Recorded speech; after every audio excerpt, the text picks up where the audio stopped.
Hello, everyone. I'm Jacob Chastain, host of the Teach Me Teacher podcast, a part of the Education Podcast Network, just like the show you're listening to now. Shows on the network are individually owned, and opinions expressed may not reflect others. Find other interesting education podcasts at edupodcastnetwork.com. Hello, EduMagicians. Welcome to the EduMagic Podcast with your host, Dr. Sam Fessich. Dr. Sam is a professor of education, author of EduMagic, and a pumpkin spice latte fan. This podcast is designed for pre-service teachers. Remember, friends, teaching doesn't begin at graduation, but during that first class at 8 a.m. Let's get this party started.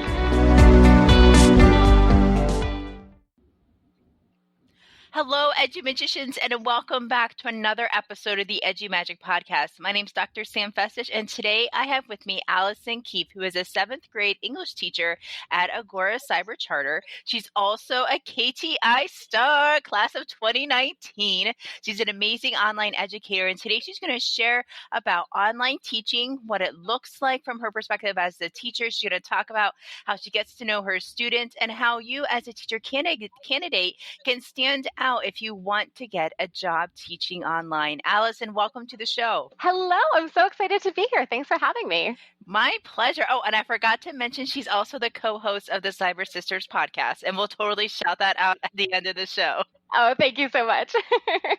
Oh, my pleasure. So Alice and I met at P&C a couple weeks ago, but I was a listener of her podcast with Emily Sattler, and they do a fantastic job sharing about best practices when it comes to online learning. So I thought, you know what, I might as well have Allison on the show, and she can share all the great stuff that she's doing in her online course and what it looks like. Because I think sometimes we go to college and we think we have a traditional perspective that we want to go teach in a traditional face-to-face school, but sometimes opens up the opportunity to teach online. So Allison, can you share about your teaching story? What got you started? And what's your journey into teaching? Oh, absolutely. So when I started college, I went to Bryn Mawr, and they had a post-bac teaching certification program. So I got my degree in English literature, and the way that it worked is you stayed for a 5th year and took a whole bunch of teaching classes. You did do quite a few during your undergrad as well. But so you left with a certificate that was post-baccalaureate, but then you also got a degree in your subject area, which I thought was really, really valuable because I loved English and I wanted to be the best English teacher that I could. And I never would have pictured that I was going to be in an online environment, right? Like that wasn't even on my radar. I didn't know that they existed. And I had done my student teaching, felt really great about it. I'm going out into the world and I find myself with no job prospects because I was leaving my post-baccalaureate program in 2012. So we had just sort of moved out of the recession. There was huge budget cuts to education at the time. Teachers were being laid off left and right. And I was like, oh no, I'm never going to find a job. Like I'm really in a pickle here. And I had been very, very fortunate. Emily Sattler, who you shouted out as my co-host, and I had been friends in high school. So we had known each other for a really, really long time. And she had said, you know, I had gotten a job teaching at this online school. If you think that that's something that interests you, they're actually hiring, unlike many other school districts out there. And I had planned to just sort of go the sub route, try to do some day-to-day long-term subbing, what most people do. And I said, you know what, that sounds interesting, but like, I don't know if it's for me. I'm a pretty extroverted person. I need a minute to see if this is really something that I would like. Could I come and shadow you for the day? So we, did sort of all the clearances and things we need to do to come and shadow. And I was floored by how fun it was. There were all of these students she was interacting with from all over the state of Pennsylvania. And I said to myself, you know what, this seems like a really great opportunity, at the very least, for me to try something new, to learn more about myself as an educator, to learn more about these digital teaching tools, and to really try, to push myself. And so I went and did my interview. There were sort of 3 rounds, and I had a job, not 6 weeks later. I mean, it was very, very fast, and we were getting started in August. But it was certainly not something that I ever would have expected that I was doing. I definitely wasn't training for it in school. But it really has turned out to be sort of a perfect environment for me, even though I never would have suspected that going in. That's an incredible story. And how long have you been teaching there? Oh, this is my 8th year. So I've been here like a while. Wow, congratulations. Oh, thank you. Now, can you break down what online learning is and how is it different from traditional face-to-face classes? Absolutely. Well, and I always like to tell people that I really do think so much of it is more alike than it is different. Good pedagogy is good pedagogy, but I work at a fully synchronous school. So one of the big differences that often people don't know about online learning is that there are sort of two big models out there, synchronous and asynchronous. Synchronous is when you have a school or some sort of learning experience that is all together, that is live, where students are doing everything at the same time. So for me, my classes, all of my students log in at the same time. I am there live. I'm on a video camera. You can see me singing and dancing and all that fun stuff. And it really is sort of very closely mirrored to what coming into a classroom together would be. However, an asynchronous experience is where students still have deadlines and things like that, but they're able to sort of move at their own pace. However, if you're moving in an asynchronous environment, teachers are still teaching live, but what happens is you're working either with small groups who are very sort of similar in their pace together or one-on-one, and you're meeting the student where they are in their curriculum journey. So rather than the teacher being the person to set the pace, the student is the person to set the pace. And it is your job as the teacher to be able to jump into that curriculum at any point in the timeline and help correct misunderstandings and use the data that you're collecting in order to teach that student. And then a lot of schools anymore sort of are both, right? They're using sort of elements of both models. We are a pretty strongly synchronous school at Agora, but there are lots of other models out there. I think that in terms of the differences, obviously I get to teach from home, which is pretty great. My students are in their homes too. I don't get to see my students' faces every day, but I do get to hear their voices. I do get to interact with them. And the trade-off is sort of that I get to have these students that are all over the state and from very different sort of cultural centers, right? Like students from Center City, Philadelphia, from Pittsburgh are very different than some of my students from Bucks County or from Dauphin or from some of these other areas.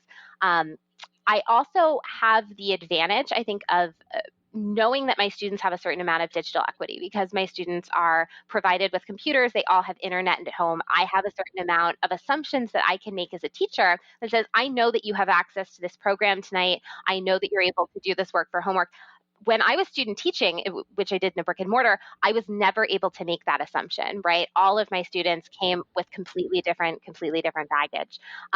There's also no lunch duty or bus duty, which I hear is a really great, a really great advantage. But teaching online, for the most part, good pedagogy is good pedagogy, right? Like a lot of these strategies of teaching are very, very similar.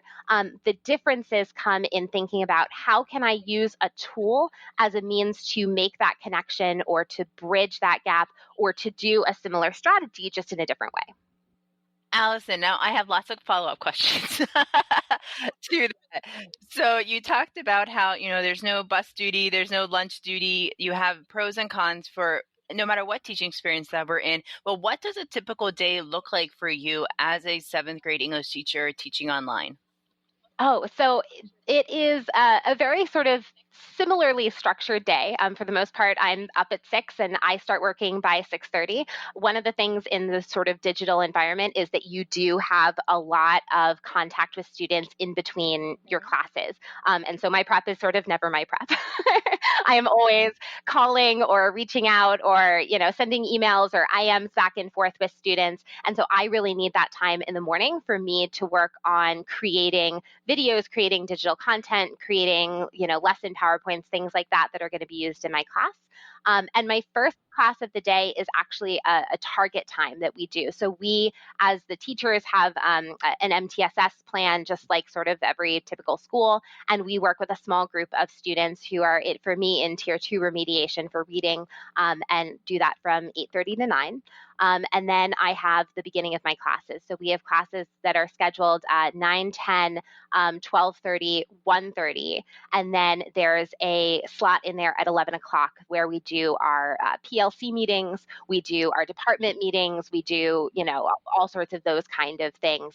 We do have things that are like duties, even though they are not your traditional, bus or lunch duty. But most of them have to do with maintaining the infrastructure of the school. So providing data back and forth, helping to communicate about attendance, or helping to teach about digital literacy, because many of the students that come to us don't even know how to copy and paste when they first come. So there's a huge barrier to entry for many of our students who maybe this is the first time that this student has had a computer in the home or really learned a lot of these materials.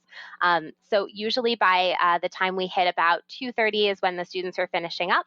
And then we have a little more prep at the end of the day, more meetings, IEPs, things like that, that we're attending usually in that time slot. So I'm usually done officially, we're done by 4, but as educators that we're never really done when we're off the clock. So I usually actually finish my teaching around 5, and then, do some grading at night, look at those essays and things like that, sometimes around 8 or 9 o'clock while I watch some TV. So it's a long day. It still is quite a lot of prep and quite a lot of work. But it really it is very rewarding, and it is, sort of a good flow and a good structure to the day. Thank you so much for sharing that. Now, I have additional follow-up questions as per usual. I've been typing them over here so I don't forget them. So my first question is, how do you adapt for students with disabilities in the online space? Oh, what a great question, and something I have to do a lot. So I actually work in a co-taught classroom in the inclusion setting.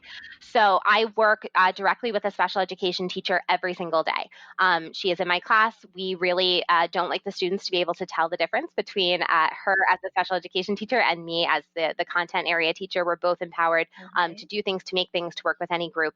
And we have a very high number of special education students for the most part at Agora, and sort of in this online learning space. A lot of students come to us because either the manifestation of their disability is something that makes it difficult to interact with students in person sometimes, and the distance in online learning can actually give them a more normalized experience where someone doesn't know.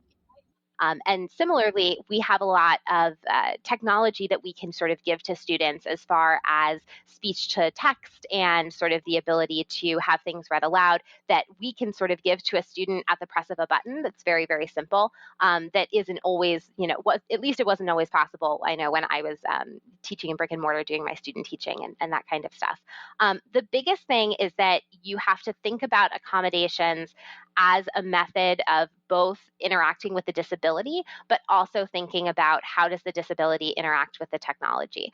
So things like making sure that the visual spacing on your materials is going to be suitable for all students.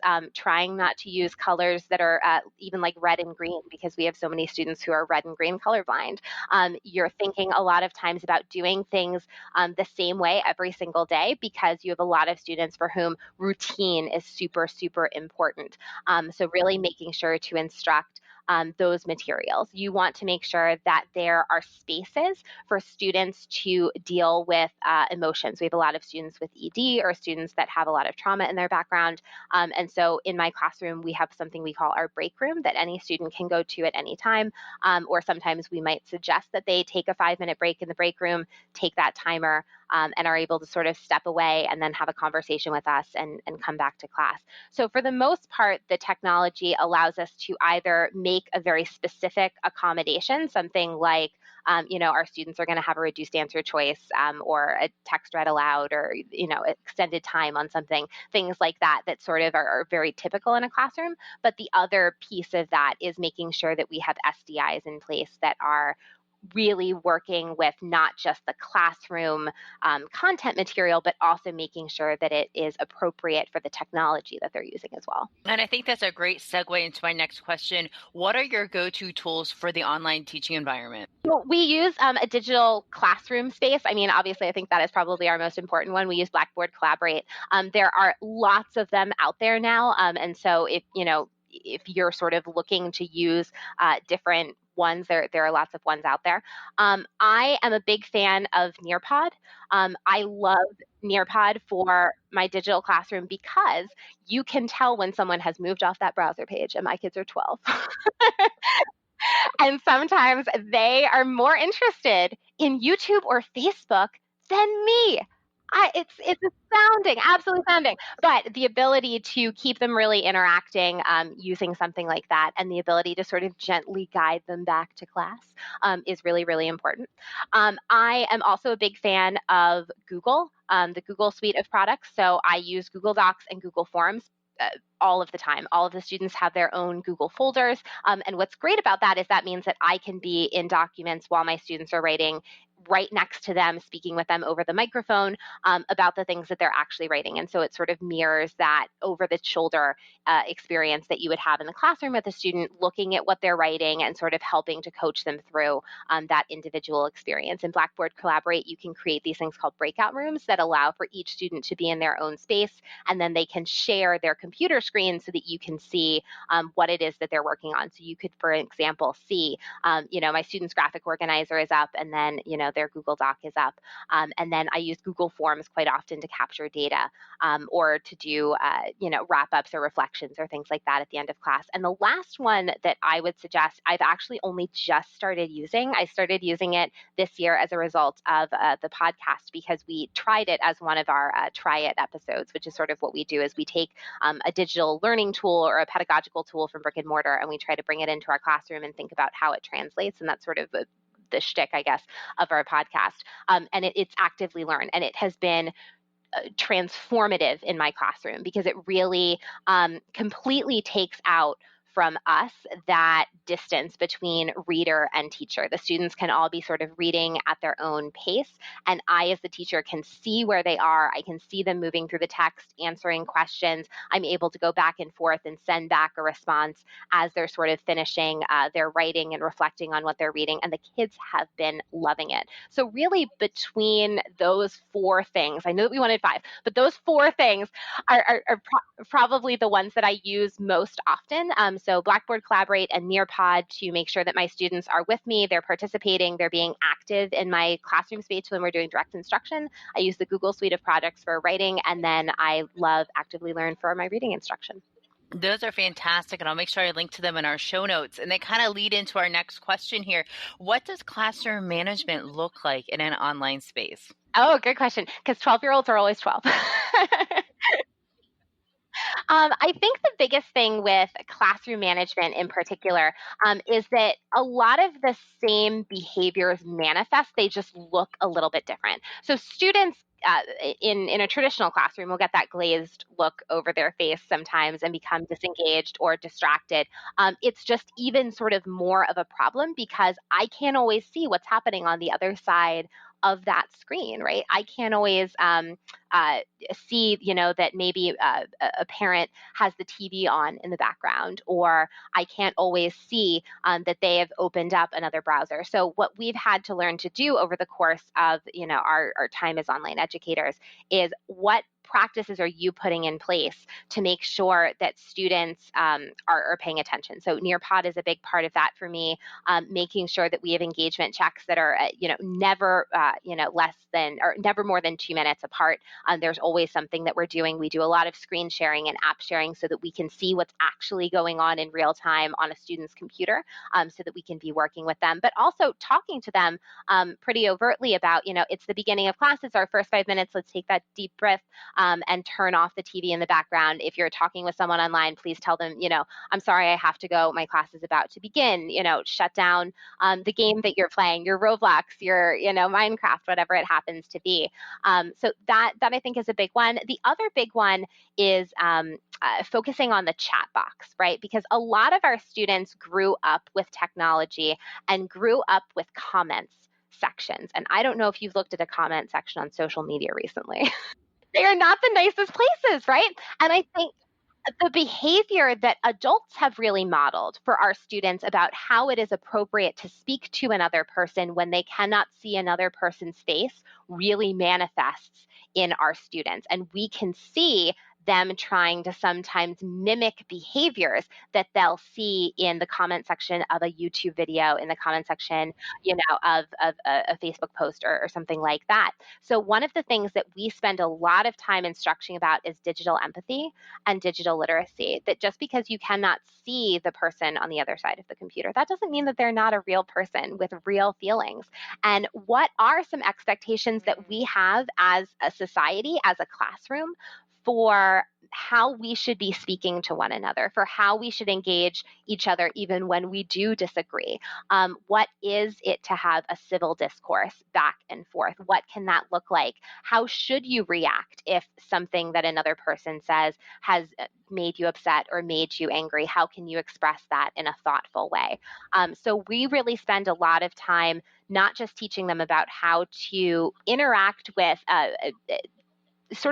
appropriately in a classroom, but also how to appropriately act online, right? Because I think that that's something that even adults struggle with in our contemporary society. Absolutely. That was incredible. Thank you for that response. I loved it. It really talked about the importance of teaching that to our students, no matter how old they are, the importance of digital literacy and digital empathy. So that leads me to my next question. How do you get to know your students as an online teacher? So what does that look like for you? I know you mentioned the first 5 minutes, take a deep breath, turn off all your, distractions, things like that. But how do you get to know them behind the screen? Oh my gosh. So a lot of getting to know my students is recognizing that they are very hungry to be known for the most part, right? If you're at home all day, you are interested in interaction. And so as a teacher, I can use technology as a tool of connection, not just a tool of pedagogy. And that's really what I strive to do, is ask myself, how can I use all these things that I get to have as a way to build a classroom culture? So in my classroom, I always build 5 minutes in at the beginning and the end of each day for us to talk, not just about what it is that we're talking about in class, but also about our lives, for us to share. I keep notes on all of my students that, have things like their birthdays and, this student is going away to a cheer competition this weekend. I have to make sure on Monday to ask her how that went. I ask students to share pictures and to share videos. We have a special day of the week on our free chat Friday where we share that information back and forth. And the kids love it, right? They love getting to send pictures to me throughout the week, or videos or things from their home environments. And one of the things that's great is, because I do have students that are from all over the state, we will get to have a lot of discussions about how different kinds of students live, and that many of our students do live in very different realities than ours, and have different experiences. And it mediates a lot of really great talks. So helping the students get to know each other and making space for them to use digital technology to help them understand each other is a big part. The other section of that is that, for the most part, when students come to online learning, it was not their first choice. It was not the place where they wanted to be. And many students come to us with a sense of feeling a little bit broken, or a little bit like, I couldn't work somewhere else, and therefore it must be my fault because I'm a bad learner, or I don't know how to do school, or school just isn't for me. And before I can teach my students about verbs, or before I can teach my students about, critical reading skills, I have to teach them that they're good learners and that they have every capacity to be a good learner. And so a lot of the reach out that I do for my students in terms of building individual relationship is making sure that when they first come in, having time to talk with each person individually and saying, why is it that you're here? What brought you to being in my class? I'm so glad that you're here. What beliefs about yourself and about learning do we also need to be thinking about, and keeping that in mind as I'm sending emails back and forth with them, as I'm having one-on-one conferences with them throughout the year, as we're speaking with their families, as I'm calling home to congratulate them about doing different things, or maybe having to do a little bit of reprimanding and sort of course correcting for them and for their behavior. For the most part, my job is to help them to sort of find themselves as learners, and everything else can kind of come out from that experience. But a lot of what I do is just the same as what any other teacher would do. You talk to them. You talk to them and you give them opportunities to share themselves.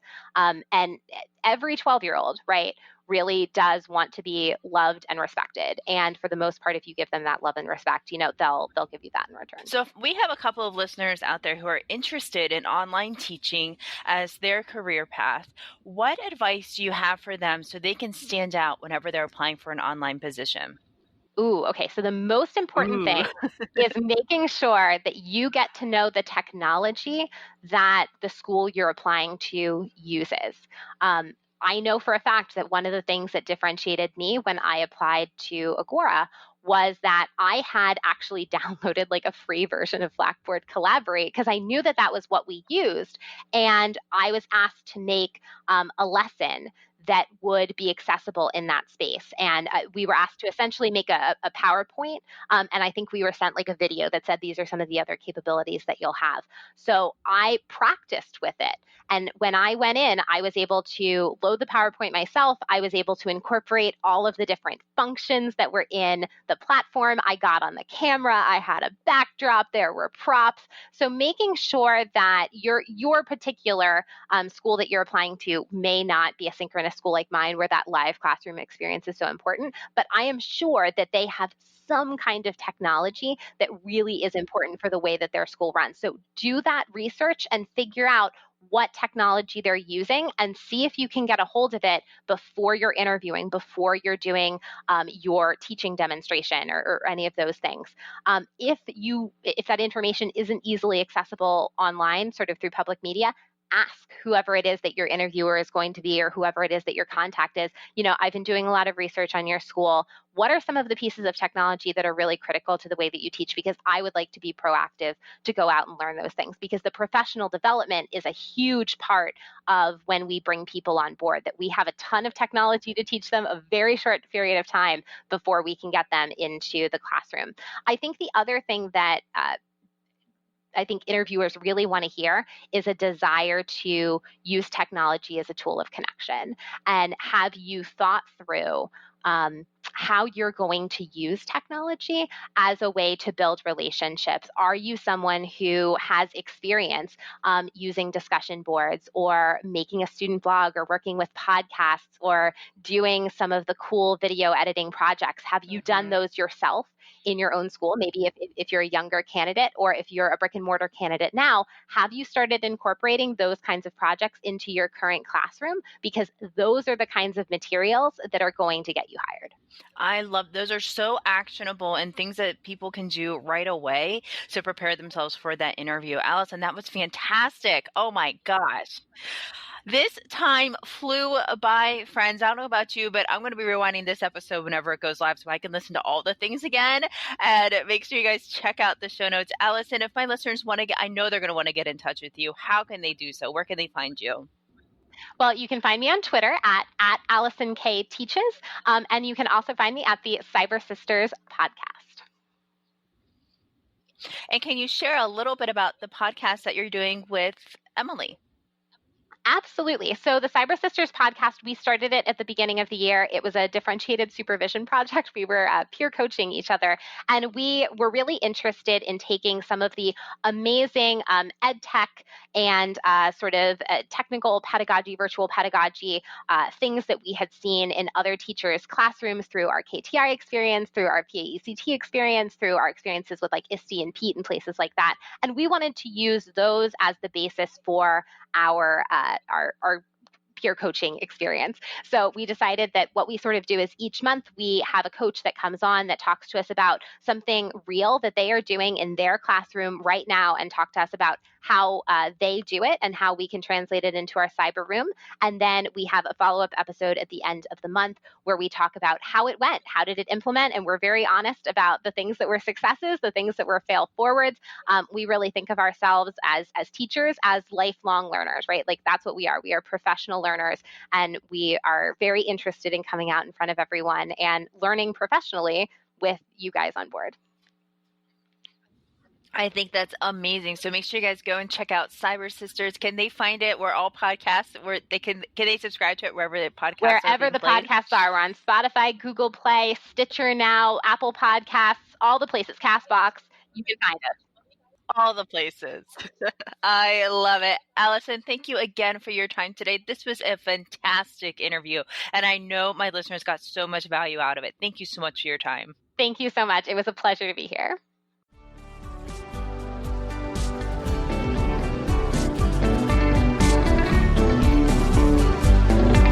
And there you have it, EduMagicians. If you enjoyed this episode, please subscribe and share it with your friends. For more EduMagic, check out sfessage.com and follow Dr. Sam on Twitter and Instagram @sfessage. Until next time, you have the EduMagic within you.